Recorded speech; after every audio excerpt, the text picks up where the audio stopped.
In this lesson, we'll take a look at our destruction goals. Now, when I think of destruction, I typically think of large buildings crumbling to the ground.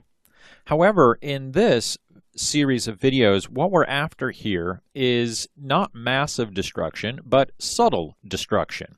Now, massive destruction can be a lot easier because you've got so much going on, you've got millions of pieces and parts, and it's very difficult to see individual details.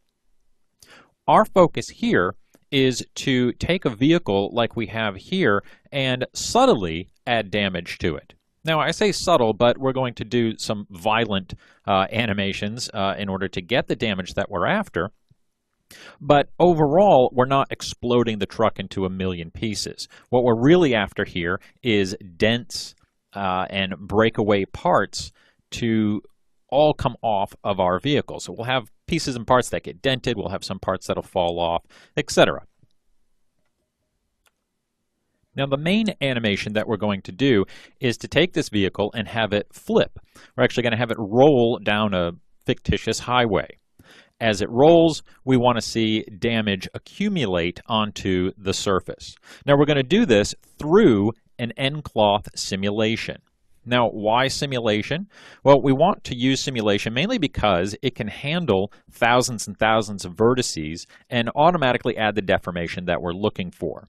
We could keyframe this, but that would be really tedious. And doing a keyframe on it, we might not really get that full physics impact. Okay? Totally possible to do it through keyframe, but again, pretty tedious to do. Hey, now, that doesn't mean that simulation is the end-all, be-all. Once we get a simulation done, we'll often go back and then add keyframes or fine-tune or finesse certain parts of our simulation in order to really get the look that we're after. Our focus here in this video is mainly to tackle the simulation end. Okay? You can always add keyframes to it afterwards. The other thing with the simulation there, as I alluded to, is that simulation can look a lot more realistic, especially when we're dealing with real-world objects in a physics-driven situation, such as a vehicle losing control and flipping down the road. Okay, let's do a little test case here, and we'll just hide our vehicle. And I'm going to create a polygon cube, something really simple here. And we'll give it some subdivisions. Let's just see. Let's try, we'll just stick with 10, something that will simulate pretty fast. And let's just raise this up a bit so gravity can take control. And I will delete the history and freeze my transformations. And then I'll switch over here. We've got nDynamics, and we'll go to nMesh. And we'll choose Create nCloth. And let's go into the attribute editor and go straight to our nucleus node. Okay, and I am making assumptions here that you're familiar with nCloth simulations, that you at least just have a basic understanding. We have an nCloth object, and then we have the heart of our simulation, or the engine, which is the nucleus node. Okay, and now, of course, that nucleus node is what has our gravity here, but what I'm after is the Use Plane option. I just want to turn that on so that I have something for that cube to fall into. And we'll just hit play, and by default, we can see that our cube just turns into a puddle of vertices.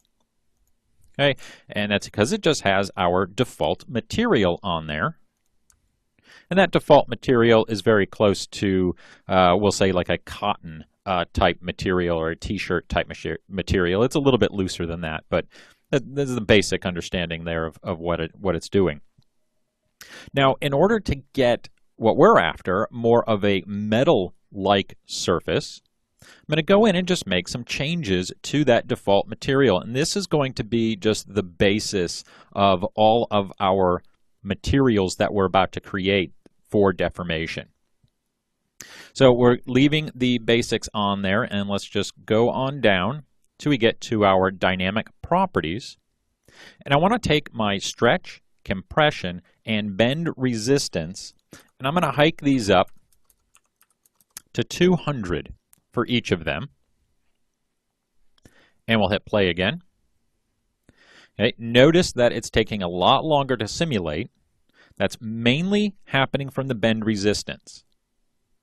Okay, and now when it hits the ground, it does not collapse into a puddle, okay, and it is retaining its shape and holding its shape very well. Again, I'm just going to drop that back down. Let's actually just take it to its default of 0.1 and go back, and I'll hit play again. Notice how fast that simulation goes now. Okay, it still collapses into a puddle because it's this bend resistance that's really doing the work there for us. Okay, so we're going to keep that at 200.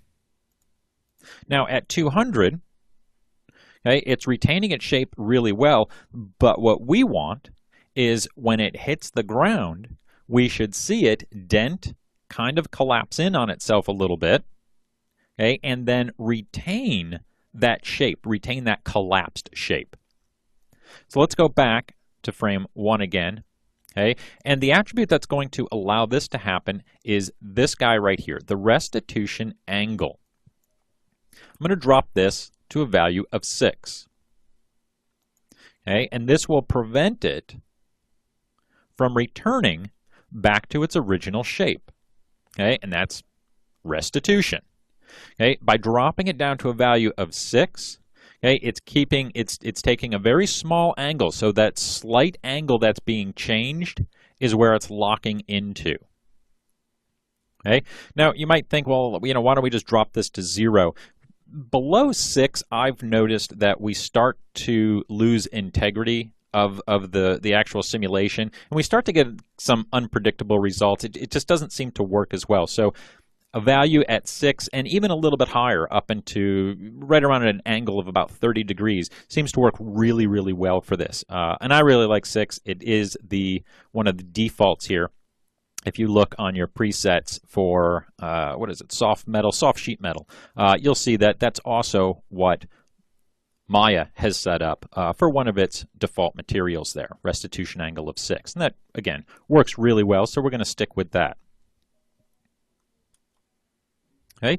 Now, one other thing that we do want to make sure that we're utilizing here is back up to the top. We've got to make sure that self-collide is turned on. Okay. This is super imperative. Without it, it's not going to be able to retain its shape very well. It'll still collapse. We're still going to see some action there. Okay, and really, maybe there's a slight difference from what we saw before, but with self-collide turned on, our surface under a greater impact is going to have more shaping deformation effect. Okay, so again, we want that self-collide turned on to really get a very nice dynamic looking simulation.